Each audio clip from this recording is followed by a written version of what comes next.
Good afternoon, UK Crime Book Club members. Hello to everybody. Absolutely thrilled to have you with us for Spookfest. So without further ado, I'm going to ask all of the ladies to introduce themselves and show off the book covers. Chris, shall we start with you? Right, you call me Chris, but my book is by Abbie Frost. I did. That's fine. I was going to tell you. I was going to admit it. It's not a secret. This is The Guest House by Abbie Frost. It's Abbie Frost's first book, but my fifth, because I've written 4 other books under my real name, Chris Curran. They were domestic noir, suburban noir, but this is much more Gothic, considerably darker, very dark indeed. And it's about a woman called Hannah who takes up the offer of a cheap holiday in County Mayo in Ireland in the guest house. When she gets there, she finds a group of disparate people staying there too, all who've taken up the offer. But as the time goes by, it gradually turns out that they all have a connection, however tenuous, to the guest house itself and its rather dark history.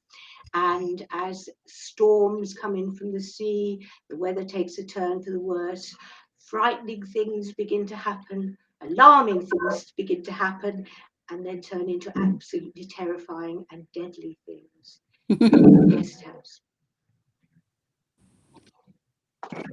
Thank you very much. I'm Victoria. Let's go to you next. Hi, I'm Victoria Dowd, and my book is The Smart Woman's Guide to Murder.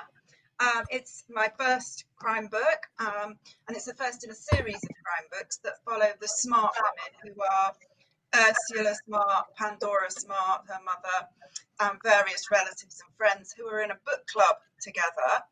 And in this first one, they go to an isolated country house for a weekend retreat, and they are snowed in, and the murders begin.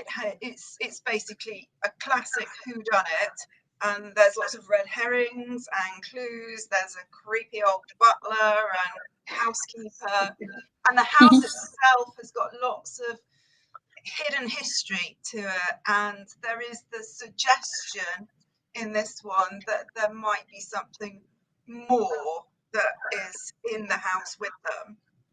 And in the second book, I take that a little bit further, because it also, I wanted to bring in the concept of grief a lot more, because obviously murder mysteries always involve a dead person, basically, but they often don't really deal with death very much. So I wanted to put that extra layer on. So Ursula herself is really battling the death of her father, and she can't get over it. She carries his old Bible, hollowed out with a brandy flask inside that was his. She is really struggling a lot of the time. She's quite a fractured person because of that. And in the second book, I take him and the grief angle a little bit further, and he manifests in other ways, and it goes down a bit more of a supernatural route as well. So that's me. Brilliant, thank you. And Sarah? Hi, so I've written 4 crime novels under the name of Sarah Ward, based in Derbyshire, where I live. And there was always a past element in my crime books, and I really wanted to write a complete historical, so no contemporary scenes at all. And so The Quickening, trying to get this so you can see it in the light, is my book written using my middle name, Rhiannon Ward, and it's a Gothic thriller set partly in 1925 after the First World War. A family is still feeling the legacy of the death of their sons in the First World War, and selling up their big home to move to India. And the house was the location for a famous séance in 1896. So I've got some scenes from the late Victorian period as well, which of course is classic Gothic time. And they decided to recreate that séance in 1925, and my protagonist Louisa Drew is a photographer. I really wanted a working woman to be the protagonist. She goes to this home ready to photograph the contents and gets drawn into all the secrets of the séance. So that's the quickening. And Louisa is a widow. She's remarried, and she lost her two sons in the Spanish flu epidemic. And when I was researching this 2 years ago, I was doing all sorts of research into pandemics and the Spanish flu and people wearing masks. Little was I to know that it was then going to be published right in the middle of our own pandemic. That's the quickening. Thank you very much. We've already got lots and lots of comments and hellos from people on the side. Hello, everyone. I don't know how to comment on Hi. that. Caroline, I'm going to ask one of Caroline Matthew's questions first. She said all the books feature a creepy house with intriguing events. What about country houses makes the perfect setting? And you've all done it fantastically well. They're all different. Some similarities, obviously, but very different as well. So what made you all decide to go with country houses? And we'll go in the same order again. Start with Chris again. Well, to be honest, the guest house I thought was going to be a classic a country house, Agatha Christie kind of whodunit. But because I'd had a rather exciting year last year, luckily, considering what's happened this year, when I was asked to lecture on board the Queen Mary too, travelling from New York to Southampton. Yeah. Which I did. It was the subject was the whodunits of the Golden Age, the English whodunits of the Golden Age. So I'm a great fan of them anyway. But I ended up rereading lots of them, and also finding new authors that I hadn't come across, old new authors, and so I was desperate to write that kind of book. But then I talked to my editor about it, and yeah, we thought that sounded like a good idea. But what it turned out to be was something much more Gothic, much more. Although some of Agatha Christie's books are very dark, but it turned out to be much more Gothic. But if you look at books like Agatha Christie's The Pale Horse, or and then there were Nun, of course, which I definitely, used some ideas from, and also my favourite one, which is Endless Night. They're not detective stories. They don't have detectives in them. They're very, very, actually very dark, and they actually have those elements of, is it something supernatural? Is it something magical? That I hope that I know I included in the guest house. So yeah, that was why it started off going to be a classic country house whodunit and turned into something very different. So that's why I chose it. Victoria.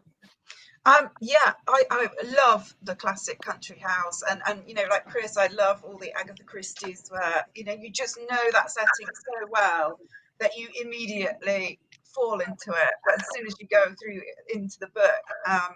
And like with Sarah's and with Chris's books, you just immediately know that beautiful setting, and it's kind of got that terrible beauty about it that is crumbling. And I love the fact that there's little secret areas, and because they're so big often, they've got all strange things. Like at the moment I'm working on one where there's priest holes and all that kind of thing, where you can bring in so many things that are different and not like usual houses that people live in, but everybody knows it.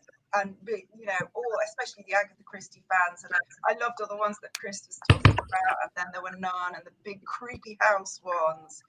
And I think it does allow you to bring in different times as well quite easily. So even if for mine it's set in a modern era, but you can still bring in a lot of the past quite easily.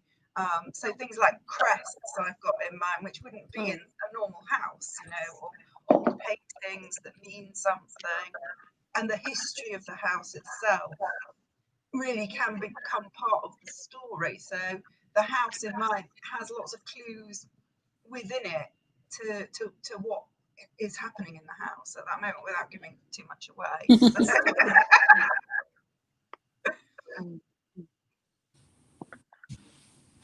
Sarah? Yeah, so I really wanted to write about mediumship and seances in my book. So that was the sort of idea that started me off.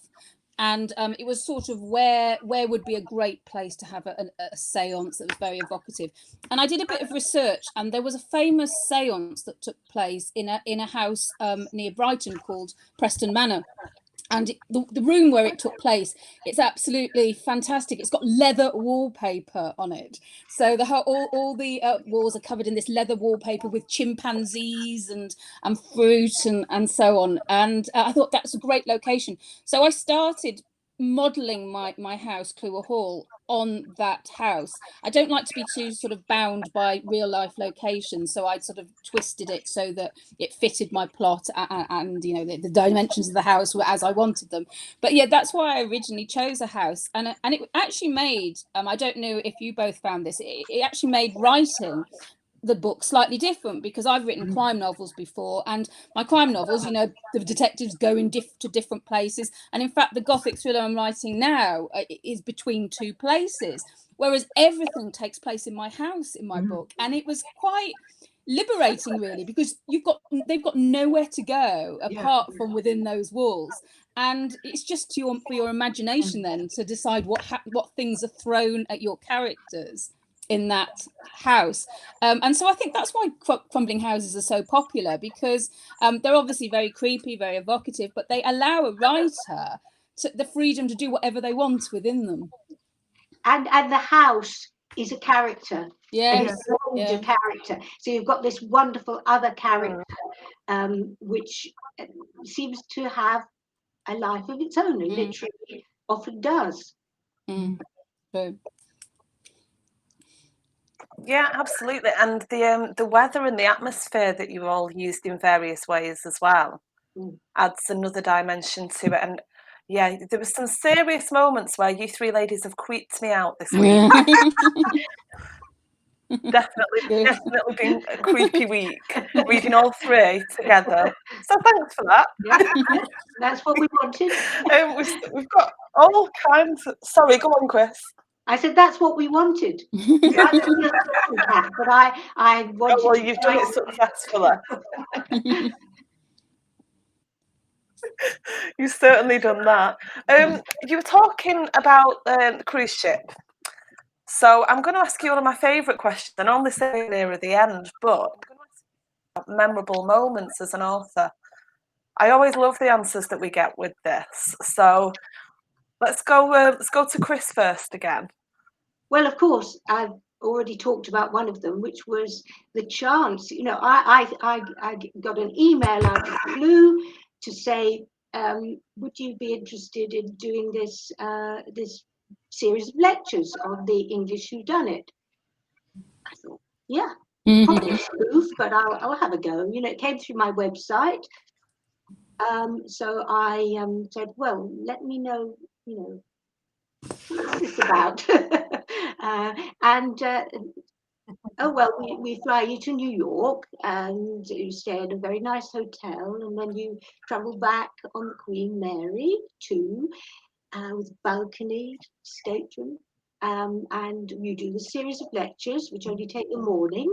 You have the rest of the day to enjoy yourself, and then we pay you. So it was a no-brainer, really. But it was lovely, because I met all these wonderful Americans who love crime novels. So actually, doing the lectures, which I was frightened about, although I am a trained teacher, an experienced teacher, but still it was frightening to think of doing it for people who were paying money, big money as well. Not that I got big money, but they were paying the whole journey. So that has to be. But any times when you meet people who have read your books and who love your books, I mean, that has to be the thing. I met a man at one signing, I think my first ever signing, and he talked about my aura. And so that was, so that I'm glad to say I have an aura. Apparently it's green, which I didn't think sounded good, but he said no, it was spiritual. So I'm not the kind of person to write a Gothic novel. That was a rather lovely moment. Victoria. Well, it's been a bit weird for me because I'm a debut, and it came out in May, in the middle of the height of lockdown. So I haven't had a book launch, haven't done any book festivals, I've done nothing basically apart from look at people in little boxes on screen. But so memorable moments. Obviously, the book coming out was quite huge for me, but it was all just with my family, and they set up for me. All my friends set up a big Zoom as a little launch party for us, and I put it all on, and they all came on in fancy dress, and they all kept changing their tone and going off and coming on in something else. So that was a really, really fun moment. And then finding out, I'm in a group called the Debut 2020s, and we're the authors who've debuted in 2020. And there's, some really great people in there. And finding them has been fantastic. And one morning, one of them just tweeted me and said, do you know about this? And I didn't know anything about it at all, but I was up for, I was finalist in the People's Book Prize. And that was a huge moment because, I have no concept of whether it's well received other than anything that's on my laptop, it's all online at the moment. So to get something that was like that was amazing. So yeah, but memorable moments so far, pretty small.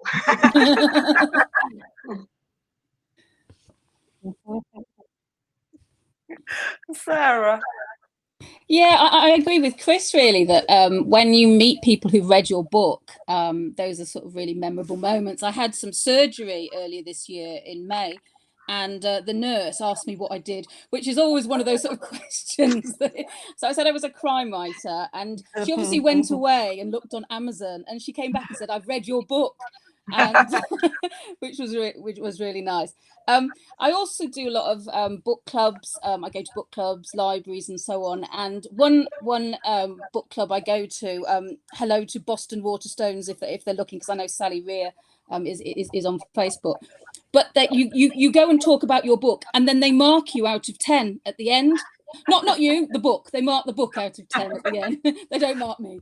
And that's always a sort of surreal experience, which I really enjoy. But I think I get a few more points by actually being there in person. I think they're more likely to mark you down if you're not there.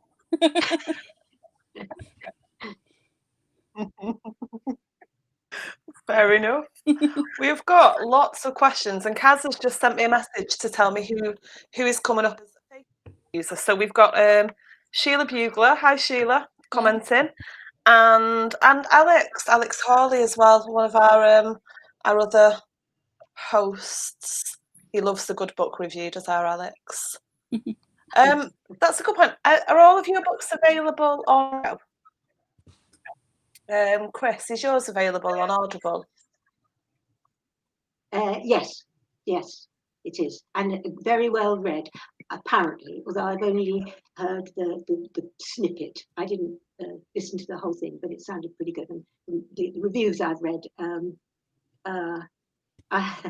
you shouldn't talk about bad reviews, but there was one that said the author writes beautifully, the narrator reads beautifully, the story is utter rubbish. So,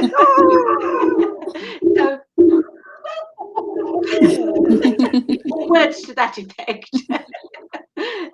But you get. Having read it, I can. Don't read your reviews, I can absolutely unequivocally say it is not rubbish. It's not utter rubbish at all. It's fantastic. I read all the reviews. I'm a masochist. I read all the bad reviews. I ignore the good ones. Don't know why. I used to be an actress, and then you're forced to read your bad reviews. So I do. It's good for a laugh. I stopped reading I stopped reading my reviews after my first book. Because I went on Goodreads, and I don't even go on Goodreads anymore.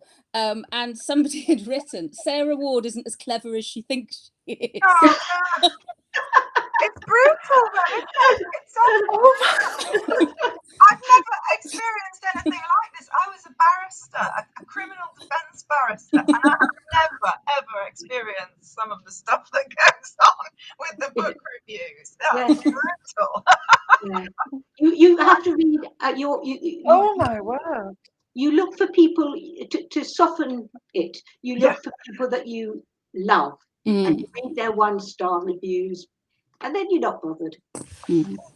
You know, takes you know Fair enough. all sorts. Yeah. Victoria, are you on Audible?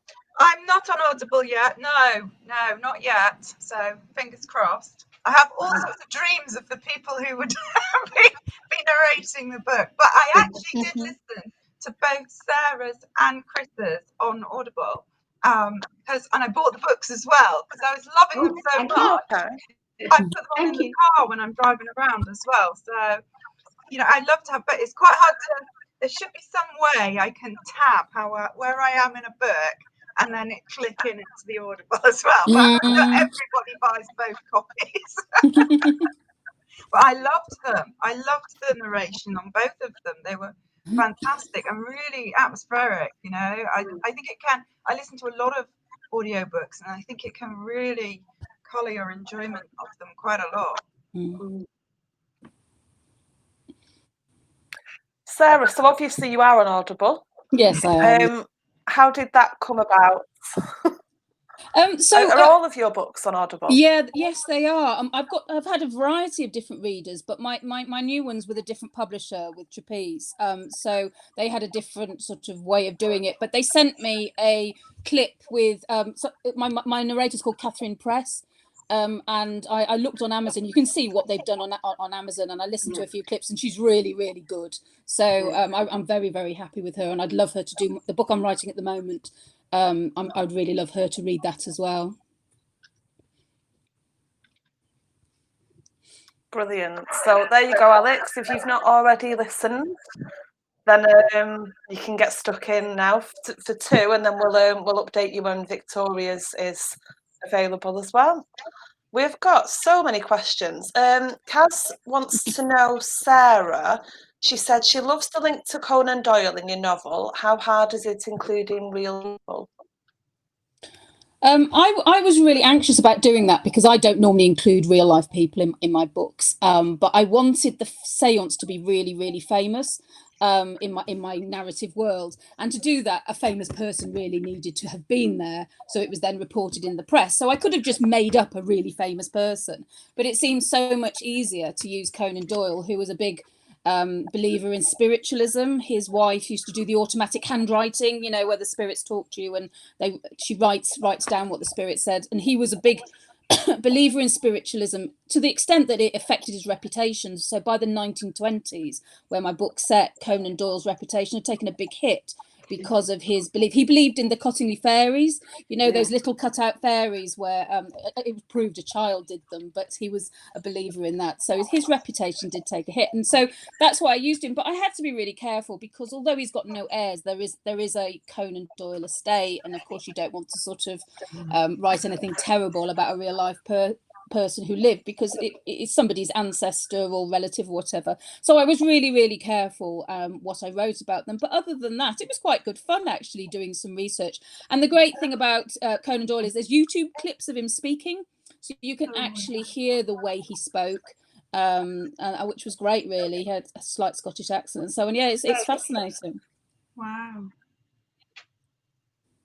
gonna have to look at those. I didn't know that you could that he was, there were clips of him. That's fantastic. Yeah.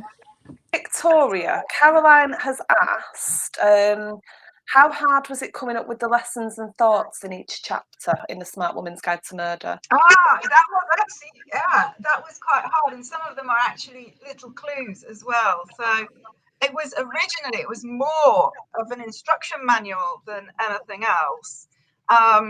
and obviously still fictional, but I kind of drew back a little from that and just put the rules at the top of each one. But they took a huge amount of thought. In the next one, they are survival tips instead. And that's even more difficult because I don't know anything about survival because they're on a survival course. But yeah, I loved doing them. And I had lots of little Post-its, and I physically just had to print out all of the book and put it all around me and decide which rules you would need at which points in it, and not to give away too much as well. It's quite hard not to give a slight clue, and often there were a few red herrings in those bits as well. But I wasn't sure if people were going to like that part of it, or if they just think it was a bit too gimmicky, you know. Yeah, that was quite tricky, that bit. No, I like it. Something a bit different. I like it. Yeah, me too. Chris, Kaz has put a question for you as well. She wants to know why your spooky novel is set in the west of Ireland. Why did you come up with that location? Well, the guest house, the guest house of the title, is an old Anglo-Irish mansion, of which there are quite a few in Ireland, many of them decaying. And that area, County Mayo particularly, has a very dark history. The Irish famine struck that area very hard. My family, my great-grandfather, I think it was great-grandparents on both sides, were Irish. My name's Irish, Curran. And they came over during the Irish famine. They had to leave. They went first to Scotland and then to England. So I felt some affinity. They didn't come from Mayo, but I felt an affinity for that sort of area. I love the area. The weather is absolutely perfect, very unreliable, stormy kind of weather. And basically the history that is all around that area, that dark history that impacts on the guest house and on the people there, as well as the more recent history that impacts on them. So that was why it seemed the perfect place. Alex Hawley has asked, how have you three managed to include detectives in primarily horror fiction? It's an interesting question. Let's start with Sarah. All my characters, all my sort of main protagonists in my crime novels are often detectives, take the detective role, but aren't actually detectives. So in my first book, for example, my protagonist was a genealogist, and she used her research skills to help sort of solve the case, although there was a detective as well. And so Louise is a photographer, and of course photographers have a really keen eye, and they notice things, and they're very susceptible to the environment and the rooms they're in. So I think Louisa, my protagonist, is actually taking on a detective role, and she's very proactive. I'm really keen that I have sort of very proactive female characters, and so she definitely wants to find out, solve the mystery of what's going on in that house. So she basically is the detective in the Quickening. But it was interesting what Alex said, though. I don't see it as a horror novel. I see it more in the tradition of the English ghost story. So if you think of M.R. James and Robert Aikman and so on, that sort of ghost story rather than horror, because horror always sort of, I always imagine as something, the horror coming from something that's not previously being human, whereas this is a sort of quite a sad tale, really, about children and the ghosts they leave behind, really. Chris? Well, I don't have a detective in the guest house either. Again, it's the protagonist, Hannah, who does the investigation along with the others. They're all sort of involved in wondering what the heck is going on. And like you, Sarah, I like to have a very proactive and strong woman involved. So my Hannah does most of the investigating. In fact, I haven't had detectives in most of my novels. I think I've had in 2 novels I've had a police character. One was a minor one was a major character, but it's generally the people involved that I like, because I mean, all my books are definitely psychological crime. The Guest House as well, and it's to do with the person being deeply involved with what's happening, not a detective who is coming in from outside to solve it. It's generally a matter of, well, life and death sometimes, definitely. Certainly a matter deeply important to this person. So that's why I don't tend to have an outside detective coming in and solving it. Victoria. Just like the other guys, I don't have an actual detective in mind. The smart women, kind of they jostle with each other to take on board who's going to solve it, and they all think they know better than the other one. And so Ursula is the narrator, but she's very, very unreliable, and she makes lots of mistakes as you go along. Some you'll see, some you don't. But there are other women in the group who have their opinion, and they take it down a different route. So what I wanted to do was have that kind of classic denouement, but then at the last minute, somebody else in the group who's quite quiet and simply a little bit annoying and really just wants to read the book all the time in the book club, comes in at the last minute and says, I've been watching, I've seen all this, that is not at all what's happened here, and turns it the other way. But I don't have a one person being the detective. It switches around quite a lot. Somebody has asked, and it's just coming up as a Facebook user, so I'm not sure who it is. Writers talk a lot about planning or writing by the butts of our seats. Does the planning process change depending on the genre that you're writing? I'm wondering if that one's from Sheila. Not sure though. So maybe Kaz will let me know. Chris, let's start with you. Does it change your writing process depending on what you're writing? Well, yeah, I mean, I wouldn't really have thought that, but actually, yes, I think the Guest House was much more planned than the others. I'm definitely a pantser, writing by the seat of the pants and letting things develop. With my books, I usually have the beginning, the sort of inciting incident, the crime, or something that alerts somebody to the fact that there has been or may be a crime. And then I know the end. I often know who done it, but not always. I have changed who done it as I get towards the end. So there's always quite a lot of people who could have done it.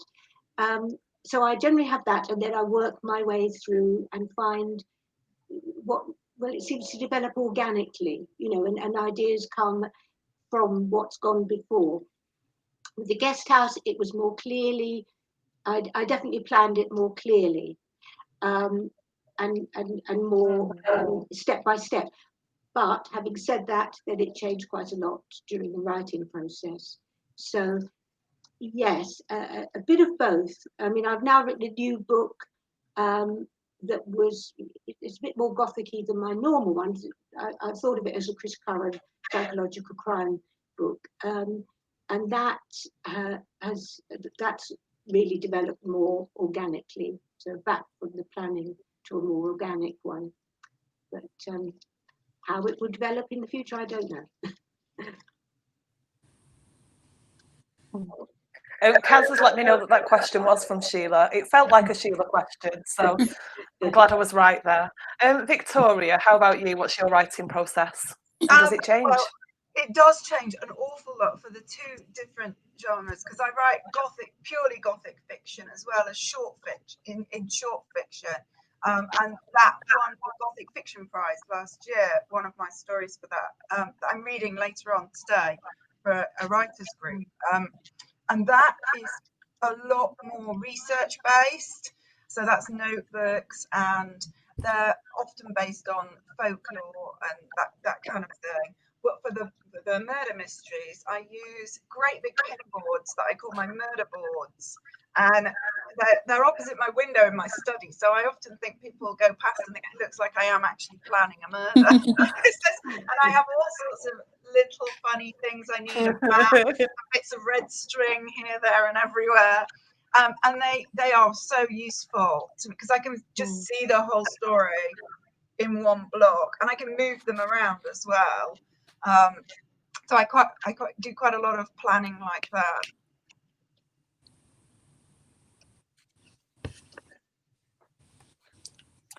So I'm distracted by my noisy husband in the background who needs to stop rustling things, please. Sarah. Yeah, I changed from being a pantster to a planner with the Quickening. So I've always sort of started off with a premise with my crime novels and then seen how far I get. So yeah, just sort of really sort of winging it really. Because I was changing publisher, I needed to do quite a big synopsis so they could see what they bought it on a partial manuscript. So they needed to see what I was going to how I was going to finish it. So it was sort of 7 pages worth of synopsis. And it was so much easier to write. Why had I never thought of planning my books before? So I've now done that with my next book. I've written the whole synopsis. It was a much shorter synopsis. It was about 4 pages, but it's given me the beginning, the middle, at the end. I don't have to halfway through my book think, who has actually killed the person? I worked it out in advance. And I think what was putting me off was it's quite hard when you haven't written a single word to think, who's actually responsible for it. But I found that if you sort of take your time, you can do it. And so now I'm a convert. I'm a complete plotter, but not massively detailed plots, sort of 5, 6, 7 pages. But I know the beginning, the middle, of the end, who are the main characters and so on. Yeah, I'd recommend it. Oh, I must learn my lesson because the book I've just finished writing, I've gone back to my old haphazard way. Which probably shouldn't have. I've just made myself jump a bit. I've got a little a rat on the shelf, and I've just spotted it behind my head and wondered what on earth was behind me. I just scared myself thinking, what on earth is that? So there's some great comments here. Abbie Frost doing a series of lectures on a cruise ship sounds like a tough gig. Marking out of 10, ouch. Halloween's a great time for short stories. Are you fans of them? That's a good question. Oh, yes. So are you a fan of short stories, Chris? Yes, and I've just finished one today. I'm so proud of myself. I love writing them and I love reading them. Yeah, because I like to write, talk about writing. I like to write a couple of short stories when I've just finished writing a novel. It's lovely to finish something quickly when you've been working months on a book. But I love reading them. Yes, I love reading short stories because you can, you sit down, you haven't got much time, you get the whole thing. And I love the sort of pattern element in a short story where it's often a circular thing. And I, like many writers, I started off writing short stories for magazines and competitions and things like that. So yeah, they're definitely a love of mine. Victoria, how about you? Oh yeah, I love both writing them and reading them. I tend to more sort of the kind of supernatural Gothic aspect. So I love kind of E.F. Benson.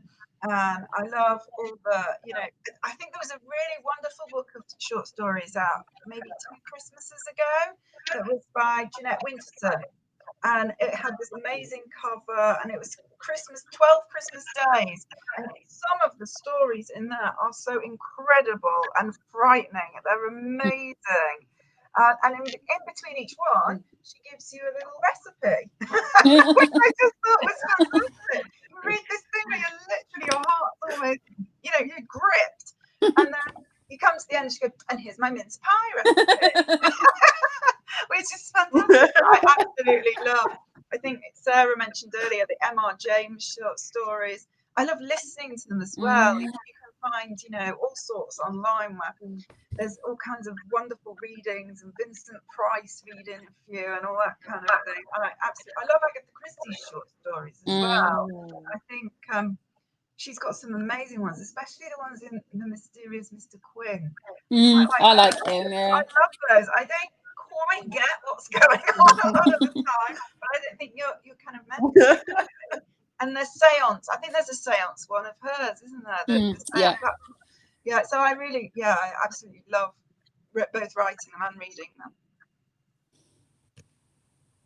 Yes, Daphne du Kaz has just let me know that question was from William Shaw. So, William watching. Daphne du Maurier is one of my favourite short story writers. Love her novels, but her short stories are wonderful.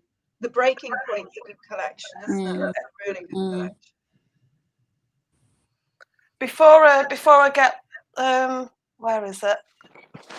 Before I ask you to answer the question, this has been one of my favourite books so far this year, The Birdwatchers, William Shaw's. So anyone who hasn't read it, need to grab yourself a copy of that. Sarah, tell us about short stories. It's a great book, The Birdwatcher, yeah. I'm going to knock it all on the head. So I absolutely love reading them. I read a lot in bed at night. I suffer from insomnia, so I sort of have a short story, something nice to finish. You can start and finish one while you're trying to sleep. But I find writing them really, really hard. I wrote a novel as my first piece of writing. It wasn't the one that was published. My second novel was my debut. But I've since written a few short stories, mainly when people have asked me to contribute to something. And because I don't have that background, I find it really, really hard. And I don't know if it's because what I want to say is sort of longer, or I just haven't quite got the knack of it. But having said that, I'm delivering my next book on Monday, and I'm thinking, what shall I write in the meantime? And because I do like ghost stories, they are ideally suited to short story form, because it's actually quite hard to pull a ghost story out over the whole novel, because how many times can it be scary, whereas a short story is ideally suited, and I love all the ghost story writers, so I'm going to have a go, and I've got my own time to do it. I think we're about to go into lockdown, so I've got plenty of time just to have a bash, but I'm not a natural short story writer, I would say.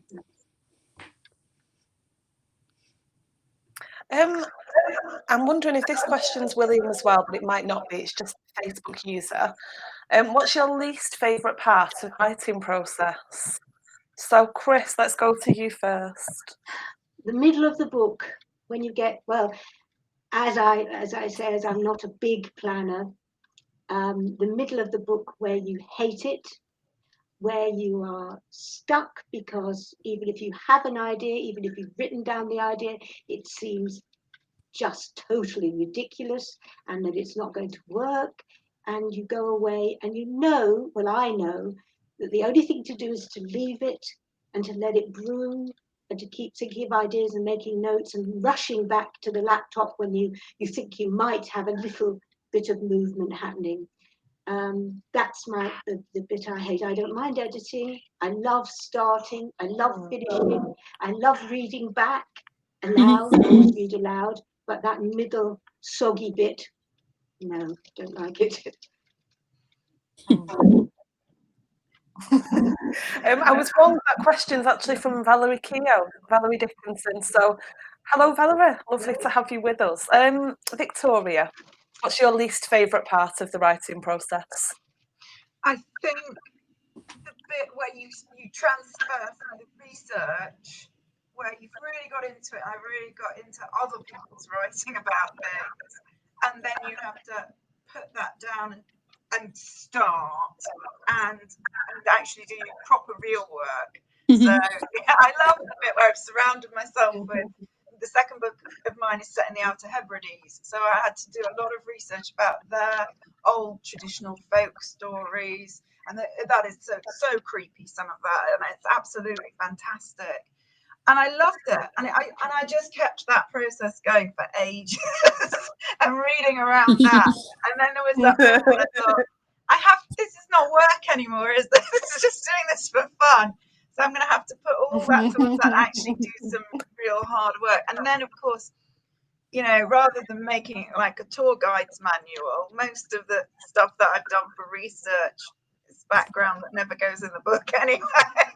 So yeah, that little transitional bit between faffing about and having a really fun time with it, and then going, no, the real hard work has to start now.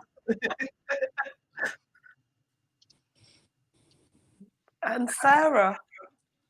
So I struggle with the blank page. So my first draft is tortuous, to be honest. Getting it out onto the paper, trying to make probably a bit like Victoria was saying, you know, translating what you've got in your head and how you want to say it into the chapter, and you get to the end of the chapter and think that's not what I wanted to write. I really love editing, so you know, once I've got 1,000 words, 2,000 words and to edit, I've got something to make better. But that initial blank page is torturous for me. The first draft doesn't come easily at all. And of course, like most writers, I hate deleting stuff. Yeah. You know when a chapter's not working and you're thinking it just needs to go, and you think, oh, that's 2,000 words off my word count. Yeah, yeah, I mean that's torturous as well. Oh no, no.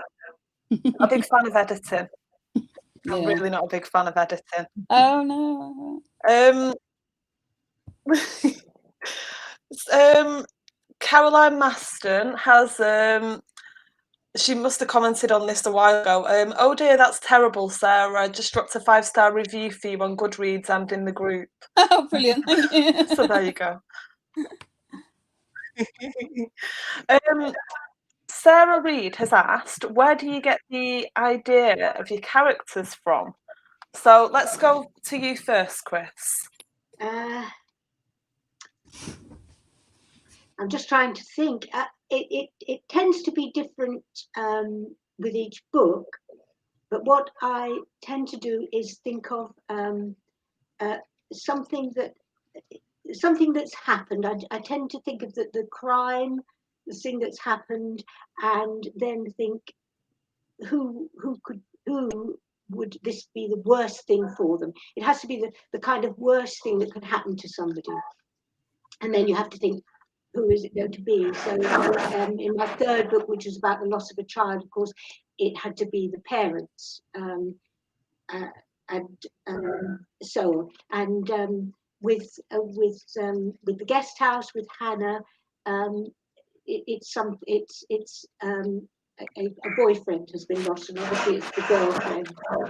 She's bereaved, and so it comes from the story. I don't think of the character first. I tend to think of the what's happened or what's going to happen first, and then the character seems to be there somehow.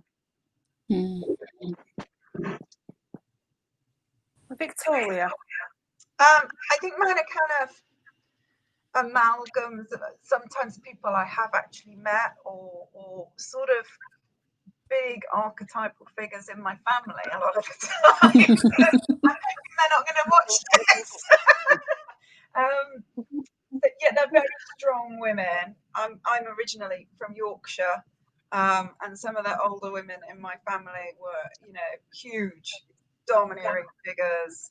But also they're, you know, more modern women that they're not based on those particular women, especially not individuals, but a kind of, I like to take the kind of themes that you see in these people. So, you know, one of the women in particular is very fastidious about her home and herself and the mother figure. And, you know, having 2 children myself, I have encountered quite a lot of women like that. But they're not particular women, I hasten to add. So yeah, I do draw a lot from real life, but also I think that, you know, I read an awful lot, and the kind of characters you find in other people's things obviously influence me as well. I think you draw on all kinds of things for influence, and then as the story goes on, like Chris says, they kind of change and morph and become that person. Yeah, that makes sense. Sarah. Yeah, a bit like Victoria, really. I mean, I like to have strong female protagonists. So the idea, usually an idea for a story or, something to get me going starts me off. And I try and think who the best female character would be to sort of support that story, really, and take a proactive role in what unfolds. So the book I'm writing at the moment, it's set in the early Victorian period, where women didn't have a huge amount of power outside the domestic sphere. And so my main character is a Quaker, because Quaker women were educated and they were out and about in cities and so on. So that's how that character developed. It was someone I could see would be suitable for the early Victorian period, who could actually affect change in a way that a lot of women couldn't. For The Quickening, I wanted my main character to be an outsider in this crumbling home, so she couldn't be a member of the family. She had to have that outsider's point of view, and it was trying to think, well, who would have access to this family, which is why the house is up for sale and she's a photographer who's come to photograph the contents for auction. So it's sort of, how can my character support the plot but also drive it as well, which is how I choose them, really. I did get quite cross at her boss. He really set her up. Yeah, he did. That happens in real life, though. Anyone who hasn't read it yet, just wait. It does, yeah. Yeah, been there. Currently there. Might have to edit that out. Has dropped a clip of Conan Doyle being interviewed in the group for everyone. Me and my mouth. Oh my word, I'm going to get shot. Are there any topics you wouldn't write about, Chris? I tend to avoid. I mean, I think somebody described the guest house as a gore fest, but I actually try to avoid too much graphic violence. Certainly, I wouldn't want to deal with child abuse. I don't think. I mean, deal with child abuse as it's happening. As a memory or of something that you talk. But I wouldn't want to. And I find there's a book, I won't name it, but everybody seemed to love it at a certain stage a few years ago. It was a crime novel that I read, and it had lots of very sickening sexual violence. And to me, I don't want, it can be mentioned, it can have happened, but I wouldn't want to describe it. That's really what, anything that I think, there was a woman who's, I think, a pathologist, who's a writer, who once, I was reading one of her books and she described this killing, and it was so graphic, and I thought that might give somebody an idea. I don't, and I wouldn't want to go there. So that's just my personal feeling. So that's where I wouldn't go. Victoria? Oh, I think like with Chris, and on a wider scale, not just violence, so in that regard, sex at all. Absolutely. Even as far as romance, just no. Oh my goodness me, I'd be embarrassed myself trying to do it. No, absolutely no.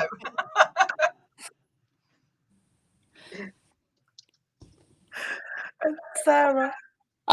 As Victoria said, I'm really conscious That's that tickled me, Victoria. Yeah, my father reads my crime novels. I couldn't write about sex. No, it'd be too embarrassing. But generally, I think there's nothing I wouldn't. Nothing that I wouldn't do. It's just, preference, really, what I want to write about. I'm a big animal lover, so in my current book, someone kicks a cat, but that's as far as I would go, as far as animal abuse, or Oh, that's brave. They kick it. The cat survives. Talking about writing about sex. I mean, I have a little bit of sex in some of my books. Not much. And my first one, I was a bit put off, my first one, because my poor son was sharing a flat at the time with some friends, and one of his flatmates insisted on reading the sexy bit out loud to the mother. I was cringing. So I'm now a bit wary of about that. There's Criminal Shorts is behind me, a little plug for our UK CBC anthology. And my story in there did originally have a sex scene. And as I started writing it, I took it out because I just thought, he's a bad man who I've written about, but he wouldn't do that. He wouldn't do what, and not with who I was putting him with either. So I just pulled it out and it reads much better because of it. So yeah, I don't know that I would either. Awkward. Kaz has let me know that we've got 5 minutes left, and that was a couple of minutes ago, so we're really coming up towards the end of it. Can I get you all to give us the reminder of your books, book covers, where we can buy them from? And yeah, let's give you a final plug. Chris, do you want to start for us, please? Yeah, I'll remind you again. It's called the Guest House, Abbie Frost. Available everywhere. The ebook is only 99p at the moment from any bookseller. It was available in the works for £2, but I think it's now they've now all been sold. But you might find one before lockdown. But generally, you can get it anywhere, and certainly order it anywhere. And it's I won't tell you any more about it. You probably know enough. Thank you, Chris. Victoria. Mine is The Smart Woman's Guide to Murder, and it's published by Joffrey Books, and it's out on Amazon. And yep, you can buy it there. It's also up for People's Book Prize, where anybody can vote. I have absolutely no chance of winning. So if you feel like being charitable on Halloween, maybe go and vote. Absolutely, go and vote. We'll bump that post back up in the group. I'll go and find it and bump it back up so people can have the link. Sarah. Thank you. So The Quickening is out in hardback at the moment. It's £16.99, but if it does have a really gorgeous cover, and I'd really like people to support their local indie bookshops who are really, really struggling at the moment. But it is until Monday on also 99p on Kindle. I got a week promotion on Apple books, and Amazon price matched it, so it's 99p till Monday, then it goes back to £4.99. And I know quite a few readers only read crime on when it comes out in paperback, and I've just seen, when I looked to see if the 99p promotion was still there, it's coming out on the 1st of April. So I found out via Amazon that it's out on the 1st of April in paperback next year. And we might be out of lockdown by then, you never know. Here's hoping. Thank you all so much for joining me for our Spookfest panel and opening the event for us. And thank you to everyone who's asked questions. Your books are all fantastic. I can't urge people enough to go and buy them. So let's hope you get some sales from today as well. Thank you all so much. I've had a brilliant hour. Thank you for your excellent questions. It was very good. Yeah. Thank you, everyone. Thank you very much. It's been fantastic. Thank you. Bye. Bye. And go and vote for Victoria's book.